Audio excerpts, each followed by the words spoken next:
as time flies by, you'll open up your eyes wide. You feel it's gonna go your way. Hey, hey, it's a brand new day. Hey, hey, hey. My name is Nicole King, and this is my Marbella Now. Hey, hey. Joining me today on the program once again is Serana Philippesco of Biomagnetism Marbella. She's a specialist in biomagnetism, but also in well-being, and very knowledgeable, always studying, always doing new exams to improve her knowledge for this holistic approach that has become essential in any diagnosis. Serana, you're looking lovely as always. Welcome back to the program. Thank you, Nicole. Thank you for having me. So glad to be here and to discuss more things about our health and our well-being. Well, it's nice when you have someone, obviously, health and well-being is your business, but at the same time, it's your passion. And you love finding out how the body works, and you love understanding how everything works together and why we do what we do and why the results are as they are. So the subject that we're discussing today, which is our food and how we eat and what we eat, I think is a fabulous opportunity to hear your perspective. Thank you. So, you know, it's all started with Hippocrates that said that let food be our medicine. So what happened from then to now? We are looking at a real epidemic of people that gain more and more weight and have really problems, and they're struggling with losing weight. So why does it happen, and what creates this? So in order to learn about our body, we have to understand how it works, and in order to know what happens with weight gain, we need to understand what are those factors that produces weight gain. Like in a cardiovascular disease, we have to understand the factors that create or lead to this disease. The same way we have to deal with weight gain.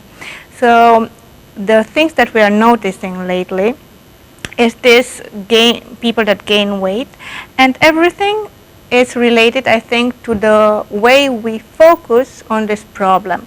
People often say it's a problem of calories, you know, what we eat, and this thermodynamic system, calories come in, calories come out. So in order to lose weight, we have to eat less fat that have less calorie, so I will win less weight, so I will be more lean. But in the end, studies and all kinds of scientific studies have been proven that it's not so effective counting calories or restricting calories, because everything it's going to your metabolism. And when you eat something, for example, you eat a muffin, it has 100 calories. When you eat it, your body has two options. It thinks about two things.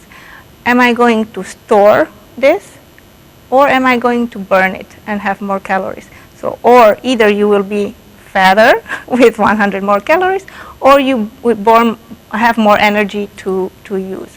And all this metabolic break turns out it's because of the hormones, our hormonal system in our body, and how our hormone works depends on the food we're eating, because different foods have different hormonal sensors. So everything is a question about, it's not about calories, and it's more about our hormones. Now, another question that you might ask yourself is, okay, so what type of foods should I eat? Because different fruits stimulate different hormones, no? So the question that pops in my mind is, for example, carbs. Everyone is so afraid of carbs. Oh my God, no carbs, no such a thing. And it's really a question, it's very problematic. Carbs are really problematic in terms of our metabolism. Why? Because they tend to be more refined and processed.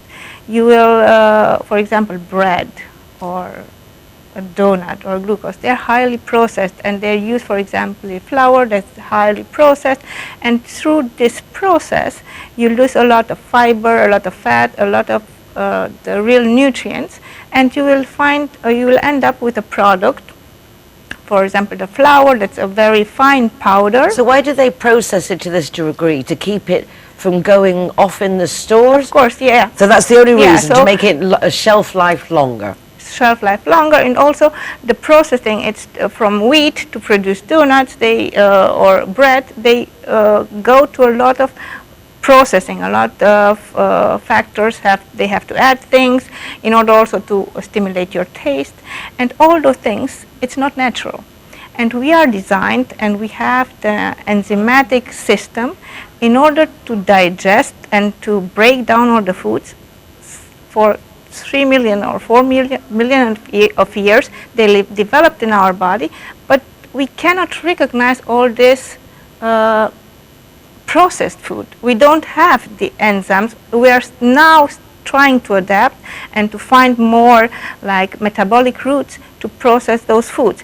So what processed foods do, they actually try to, we don't have sensor like satiety sensors for those products. That's why it's very easy. For example, if you go and have a drink with someone, take a coffee that has sugar, you might drink another coffee. You have a donut, you have a cake, you can easily eat another piece of cake or another toast because it's very easy to eat them. They are very addictive. They create addiction, and we can eat more and more. But they're not necessarily nourishing and fulfilling the body, so you're looking to eat. Exactly, Eat because when you eat a carbohydrate, the breaking down molecule is glucose. So glucose will spike up in your blood. That will lead to insulin spiking up, but it's very easy afterwards for insulin to go down. That's why it's after 1 hour or 2 hours, you're hungry and you need to eat more. So it's a vicious cycle that keeps on going. That, and thinking about that, protein on the other side, protein has this satiety sensors. For example, you eat a steak, you can eat 2, but you would never ask for a third steak because you're already full. That's one of the main causes of protein. And also there are different, we have to understand how our body works. When you eat, we either store energy into, there are two fuels of energy: glucose from carbohydrates or fat from either protein or like other processed food that will come down in fat. And when you access fat, your body access fat, your liver takes down the fat, breaks it down in some molecules, and it has the possibility to send through the bloodstream to reach the brain and to send sensors. Okay, I'm full. So that's another factor. So that's a way of looking at that. But the fat also can be distributed through the bloodstream and stick to the different arteries, causing problems in itself. There are so many things that can cause, which is why I imagine a balance is important, to know Of what course, and of course, when. balance. But also we have to think about this paradigm that was, don't eat fat, don't eat saturated fat, diaries and all that things, because it will clog up your artery and you will have heart problems. But in the late time, like last 10 years, even cardiologists and all kind of doctors have been doing studies and run studies. There's a very enormous study that have been done. It's called the NURSE study, and they saw actually that fat, saturated fat, that most saturated fat comes from animal. They don't harm you. They don't provoke heart problems or cardiovascular problems. Instead, they really protect you. The problem are the carbohydrates and the unsaturated fat that come from all the processed food. In the 70s, so 70s and 80s, what was the myth? Don't eat butter, eat margarine, because butter is saturated fats, and so on all margarine we have the heart symbol and everything that will help your heart. But that is an unsaturated fat plant-based oil that in the end, through the processing procedure, it will end up being very damaging for your health. So what would be recommended alternatives? Oh, we have so many strategies, but you know, in the clinic we can focus more on you, for example, as individual, and run tests and do some measuring and determine your genotype, for example, because your genotype, we can see the genes that are more expressed in your body, and we can adapt diets, personalized, like for you, what would it be better, what nutrients would be better for you in order to stimulate some genes, to activate some genes, or to silence them.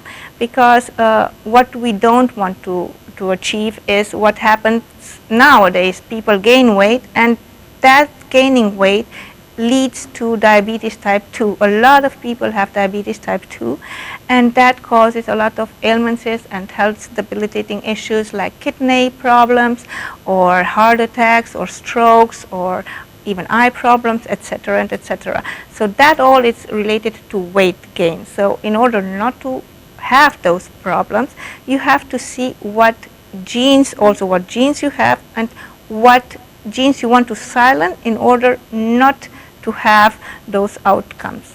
I remember a very simple analogy of somebody watering a plant with water, Yeah. and then the next picture is you wouldn't water your plant with Coca-Cola. Yes. And I loved it because of its simplicity. It really hit home because we continually fill our bodies with the proverbial sodas, potato crisps, and all these other things that we think often are healthy, but are actually not. They're just presented to us in a way that we think it is. So how do we look out for the danger signs on a product, or what are the tips that we can look to a healthier diet? First of all, eat healthy. Eat the foods that you recognize. For example, meat, you can see what it is. Seafood, you recognize what it is. You don't know what is something that is in a package and it says, I don't know, I don't want to say any names. But lasagna or something. Because everything is processed and it has a lot of things they add, and those things you add can clog your system and make. So it's better to have a healthier diet. That's why, for example, it was very trendy to have the Paleolithic diet, the Paleo diet, or the prehistoric or the caveman diet, as it has different names. Why? Because it was focusing on not even dieting, but not having a healthier nutrition based on food that our ancestors, it's supposed to, for them to be healthier, to like copy them, to eat more fruits, vegetables, roots, no grains, because in the prehistoric area there were no agriculture, so no grains, no sugar, no dairies.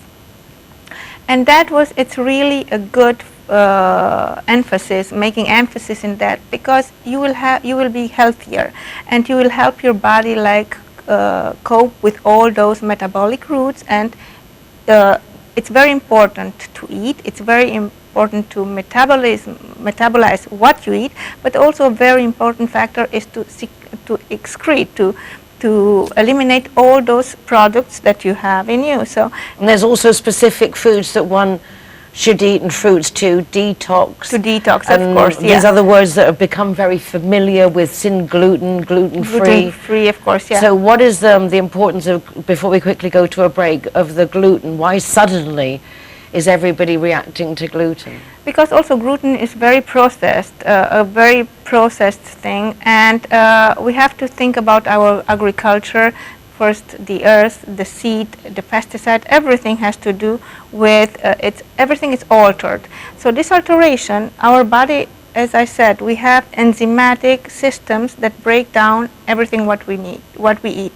Now, our gluten that it's nowadays, and it transforms to flour and everything, it's processed and also comes from a degradation of the real grain, because it needed alteration. We are a lot on this earth, so we again due to the process. Exactly. We need to feed everyone. So there are alteration in the grain that makes that we react to that. So there are a lot of inflammation because our body doesn't know what to do with it when it comes in. So, and we will talk about that inflammation and what to do with it when we come back from the break, again with Serana Philippesco of Biomagnetism Marbella. Don't go away, back after this. Judy likes to consider herself a clever young woman, which is why she thought very carefully before choosing her insurance company. Now that she needs it, she's jolly glad she chose Linear Director, as it looks as if she might have something better to do. Why don't you be clever, like Judy? Call Linear Director on 952 14 78 34 and see which policy is best for you. When I'm the designated driver, I think it's only fair that I get to choose a zero-hero venue that rewards me with free soft drinks. My friends all get to choose and booze, and they feel safe going home with me. Make sure that you get your reward for being the designated driver. Why pay if you don't have to? Hi guys, Ross here from Hogan Stand. Proud to be a member of the Zero Hero campaign. And we recommend everybody. Nobody drives drinking. Everybody who drives a car doesn't have any alcohol in their system, and we're proud to sponsor the Zero Hero program. We are at one. We are at G-Wine is happy to be Zero Hero partner. How cool is that? G-Wine. Clara are proud to present Zero to Hero. Never drink and drive. Everyone that comes and wants to join our Zero Hero Association, they will have free non-alcoholic drinks at our venue at any time. Out of bounds, Zero Hero partners. Here we are, sticker going on, delighted to welcome everybody and to be part of the Zero Hero campaign. Delighted. Zero Hero, welcome here at the Gaucho de Lanús. We are at one. We are at And welcome to Lemongrass, Doña Lola. Thank you very much.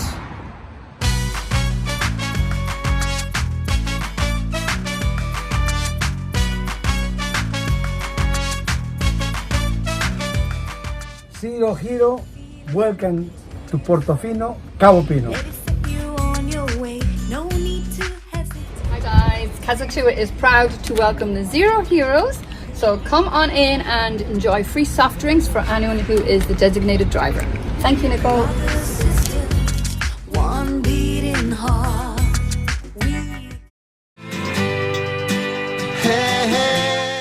Welcome back once again. Joining me is Serana Philippesco of Biomagnetism Marbella. We're talking about things we eat, how it affects our body and our health.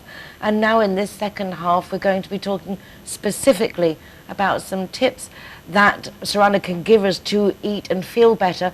But also I'd like to touch on, Serana, the treatment you give with biomagnetism, because having personally been there, done that, and not worn the t-shirt yet, but it is certainly intriguing that you can sense the body and how the body actually talks if you're listening. yes.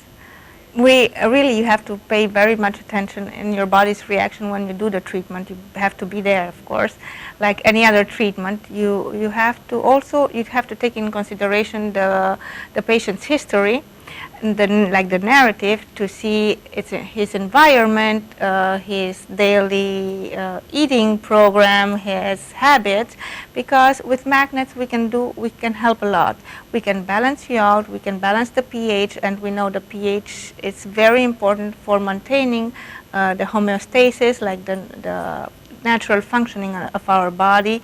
But also, going out from my clinic, you can do whatever you want, and you might fall back in your bad habits, and in the end you will come back in a week and you will have the same problems, because it relies also everything that we get, I mean the ailments is through our nervous system, the stress, and also through the things that we put in our mouth. Because actually you can, I'm giving all the time this example, you don't catch a flu, you eat it, because you touch things and you put it in your mouth. The same thing with the food that you put in your body.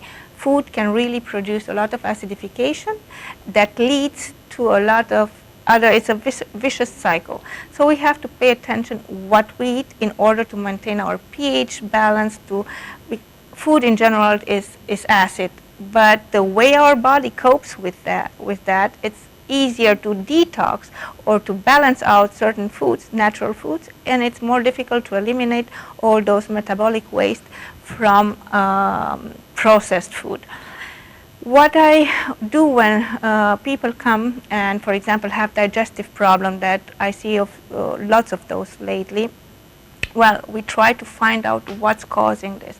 Either it's pathogenic, I mean it's from microbes, that when our pH debalance, we get vulnerable, so certain bacteria that we have inside, and some during the time they didn't affect us, suddenly when your immune system is down, they pop up, and sometimes they are stronger and they affect you more than they should. So by balancing out for example, you have a problem in the stomach, you find out you have a bacteria, you balance out the pH of the stomach, your pH will be rebalanced, so your body regains the force to fight that and to eliminate it. It's very good because it's not required to take any medicine or any drug. What do the magnets do? Do they attract the metals within the body? No. Or, I mean, it's just so curious how it can be so effective. By finding through a magnet, through this test that we are doing, we're finding out the acidity. For example, you have an acid point in your stomach. And as acupuncture, we have a lot of predetermined points that we know because tests have been made, and this has been a long study led to this technique. We find out that in this particular point you might fight this bacteria, for example. So this bacteria lives now in this acid environment or hyperalkaline environment, and we need to find the other point through the magnet of opposite polarity. You find the point that it's balancing out the specific pH of that organ. So you place those magnets in those points, you let them work for 15 minutes, and the pH is regained. Now, the bacteria that lived in an acid environment suddenly finds itself not well anymore, and it's like if I would take the oxygen away from you, would you be able to survive? No. Either you run to find a place where you can breathe, or you die off. The same thing happens with those viruses, bacteria. So the bacteria will be eliminated. On the way of eliminating the bacteria, sometimes it eliminates toxins. So that's why you might experience some, I don't know, curative crisis afterwards, some of the people. But it happens by cleansing your body. In 24 hours you will get rid of it, and you will start feeling more energetic, lighter, your aches and all Obviously, your... if you're eliminating Exactly. something, it has to go somewhere. Yeah. So there's that. Yeah. So and it's good to do 2-3 sessions. If something, for example, if you don't have something for a long time, it will be very easy to eliminate it in 2-3 sessions. Of course, if you have an ailment for a longer time, for a couple of years, like fibromyalgia, it's more difficult to work with it, because as I was speaking in other programs, we are like onions and we need to peel. So we peel off one layer and the other layer, and we have a lot of layers of sometimes diseases and bacteria and pathogens that we don't even know they existed. Yeah, and our bodies learn patterns. Yeah. So in the sense, if they're accustomed to a certain sentiment and associate it with a certain illness, the minute you have that sentiment, you will feel that pain. Yes. So we're very much programmed, I believe, in that respect. Yeah, and also. sometimes, speaking of that, it's also sometimes certain pathogens have a biological meaning. well-being. And when you have that, it's related also to emotional state. So you know that if this bacteria or this virus is stuck there and it produces this inflammation or this acidification, it might happen in this period. You can determine the period of time, the moment that you got it, and why you got it. Because maybe you were more vulnerable because you are feeling like anguished, or you were abandoned, and you had this state of. They say our second brain is in our stomach. Yeah. So it is all very related. Everything is related, and a lot of our, for example, happiness and serotonin, it's produced mainly more than 80% in our intestine, and in our intestine has more like neurons that our brain does, or we can find it in our spinal cord. But it's this theme it's very big and very important, and that's why it's very fundamental to keep a healthy intestine, healthy gut, to be healthy and to also to be happy. As I said, serotonin is produced, the happy, like that gives you this happiness and this well-being is produced in our stomach. It's also, I understand, said that when you're eating, it's important to be mindful of the food. We tend to just guzzle food down and get it done. We're busy, whereas, or similarly, I shouldn't be eating this. This is fattening, and feel guilty about it. Whereas if you eat with pleasure and feeling of well-being, we will digest it in a different way. Oh my God, you touched the subject that I wanted also to speak about. It's mindfulness, and mindfulness doesn't mean, okay, go and study yoga or go and do some meditation, because it's not about that. It's about mindful eating.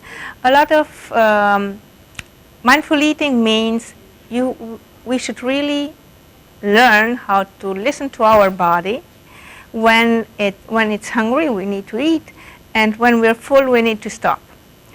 Our weight gain happens more in between, because with the socializing and everything, you go out and have a drink that you really were not thirsty, but you have it because you meet friends.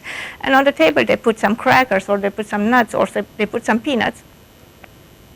We start nagging and start snacking around.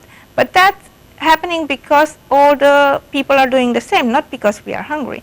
And suddenly we have some overweight, and we think, why is this happening? Because of this. We are not really listening to our body. Our ancestor, or what was happening 50 years or 60 years ago, when it was not so normal to go out and have dinner out or have lunch, people were eating home, and they were eating really they weren't eating between their meals, they were eating at a specific time. So that became a problem. Going out, you drink, you eat. So we really should be aware of what our body tells us, and we shouldn't eat with fear. I'm not going to eat that because it's fat and it's going to make me like heavier. Because actually, as I told you, it's not important how many calories, but it's important what type of food we eat in order to activate those specific hormones we want to tap in our fat storage in order to lose weight and not to gain weight, not the weight to stick on our body. And if you can't avoid certain foods, then you put on weight, then obviously embracing some form of physical exercise will help balance everything out. Yeah, exercise is another factor. How we can lose weight is, of course, try to avoid sugar, try to avoid all those added sugar. If you eat natural, you cannot add more sugar to cherries, for example. You eat 1 kilo of cherries. I'm not saying 1 kilo, but you eat cherries, you cannot add sugar. You eat natural food. Don't add sugar to your food. Don't drink your sugar by having all those sodas and all those drinks you are having. That is one. The other one, exercise more, because exercising, you're eliminating also this the calories. You're also like balancing everything out. And another fundamental thing that sometimes we forget about is it's stress. You know, stress creates, also activate cortisol, and when cortisol is up, we gain more weight. We are more likely to stick to the calories because we are like in a very... in flight mode. So we're hanging on to everything we've got. Yes. Well, we're going to have to leave it there for today. Serana is available for you to contact for more information on any of the subjects we've discussed, and I can only highly recommend you try out the Biomagnetism, because it is very curious how you really do see results. But obviously these things we have to see for ourselves. I will be back tomorrow with more of what's going on in Marbella Now. In the meanwhile, take care of yourselves, be nice to each other. And Serana, muchísimas gracias. Thank you. Thank you. Hasta la próxima. Bye. Change if we try. Just believe it.